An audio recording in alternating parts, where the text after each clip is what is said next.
Here we go with a quarantine podcast episode during the coronavirus. I am so sick of this.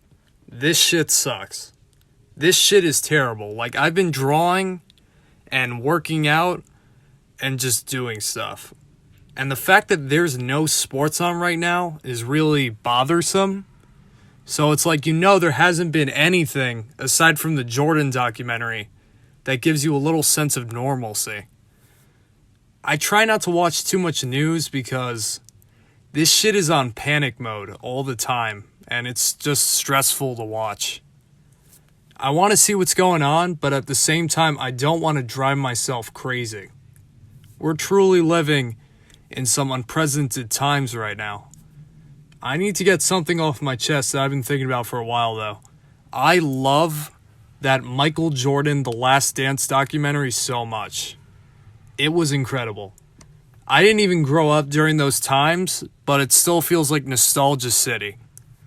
I wanted to see things from his perspective and see what went on in his head.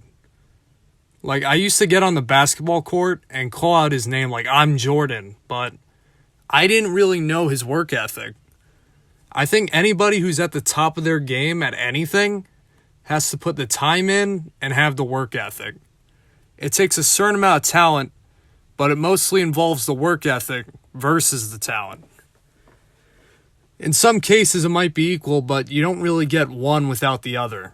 Watching Michael Jordan and his work ethic is so incredible to know he was born with talent, obviously. Obviously, he was born with talent, but he had to hone his craft. And watching it and watching the talent go with the work ethic, it's incredible, man. Just watching that guy in midair switch the shot and have that extra thing where he can hang in the air that long and do something different. If he sees defenders coming up a certain way, he'll go around him or behind the basket. It's fucking incredible, man. I already knew Michael Jordan is the basketball GOAT before this documentary, but The Last Dance just adds even more points in its favor. He is a phenomenon. I've already quarantined a lot before this because I'm a homebody, but it's not the same when you can't do a lot of your regular routines. I mean, being an introvert and a homebody already had me quarantined, but it's the fact of knowing that you can't really go out and move like how we normally move and do stuff like how we normally do. So it's just not the same thing for me every day. I'm not sure what to do right now due to the fact that you're home and you can't even watch sports. I mean, there's no boxing, there's no baseball, there's no basketball, there's nothing. There is nothing right now. So you can just watch the news or bury yourself in Netflix. I've been burying myself in my house. I don't know about you guys. I mentioned the work ethic earlier in the podcast. I swear to you, I don't know about it because I'm not famous, but it seems like it might be harder to maintain it than it actually is to get it. It's easier to try to get 1 million subscribers on YouTube than it is to just keep them there and have all the eyes on you. Like, there's just so much already trying to make it, but to keep everyone there and to stay at that level is just a totally different story. I heard about that Shane Dawson drama recently. It seems recently the great cancellation has begun. Everyone is being canceled.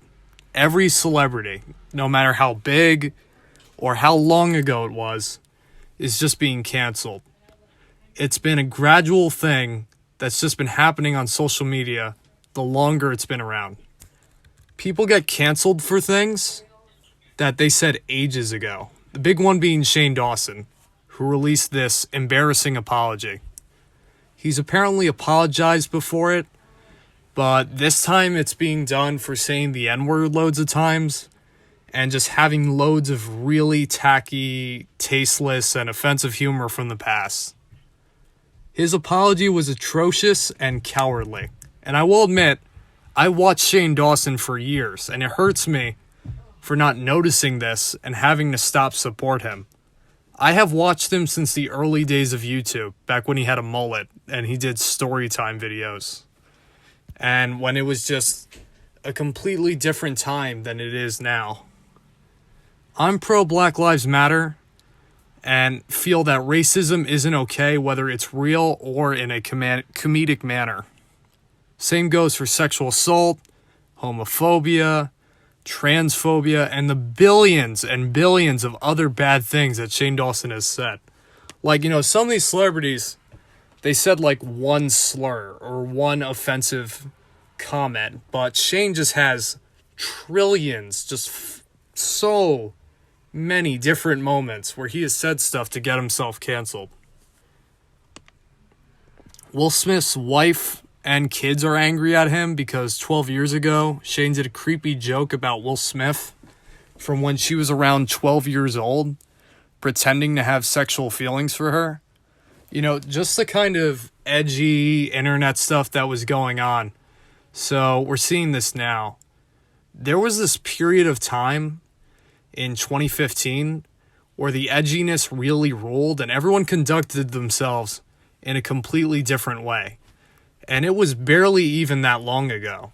It's crazy to see the shift now where we're like, actually, a lot of the stuff we thought was funny back then was dumb and made no sense. But you can't hide from it if you're as popular as Shane. Of course he's crying over the video. I'd be crying and pleading with my fans too to stay if my millions of dollars were being taken away. Of course he's going to just beg you to forgive him because now all the offensive stuff he's done, he's actually getting punished for now. So now it actually matters. So like with all these YouTubers and all these big shot celebrities, the second that they say the N-word or some offensive racist or homophobic comment, they don't care. They don't care in that moment. But the second that precautions are taken and they actually get in trouble for it, that's when they care. And that's also part of the problem. I mean, don't get me wrong. I mean, you can't get away with this, especially if you've been in the limelight as long as Shane has. Shane has been on YouTube since the beginning.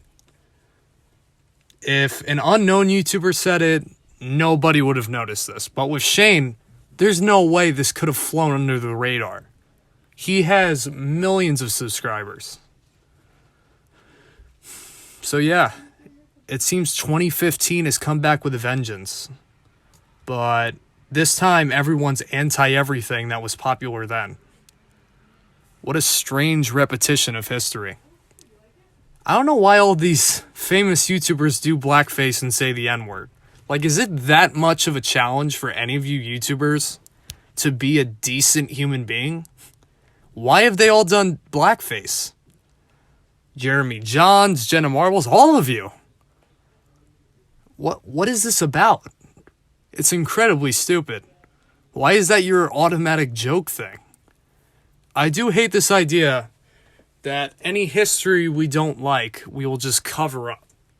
I'd prefer a disclaimer instead of just cowardly hiding it. But yeah, everything's canceled.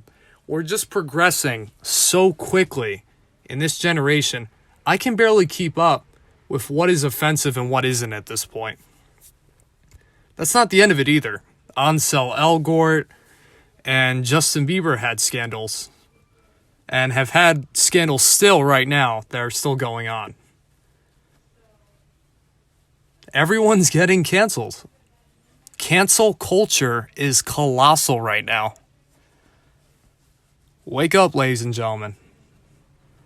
So yeah, Jenna Marbles canceled herself because of these old racist jokes she did, and she's leaving YouTube because of it. Which, yeah, I understand. That might be better than the others. I mean, I just don't know where to stop with canceling people.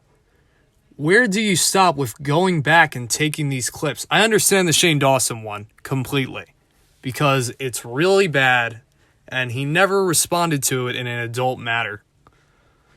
And he just acted like a child. And he always goes with the, oh, I can't deal with it, guys. I mean, you made the mistake. Own up to it. It's always a victim card. But what I really want to know is who's next. Am I next? Am I going to be canceled next? Am I the next person to get canceled? Is there a hateful joke I made 10 years ago? If there is, go find it. Because honestly, it feels like everyone is getting canceled. Everything you say offends everyone. And everywhere you go, it's just whatever you say is slander. I mean, how many of them have there been recently? I feel bad for stand-up comedians right now, because what can they even say? What can they even say that's not going to offend people to some colossal level?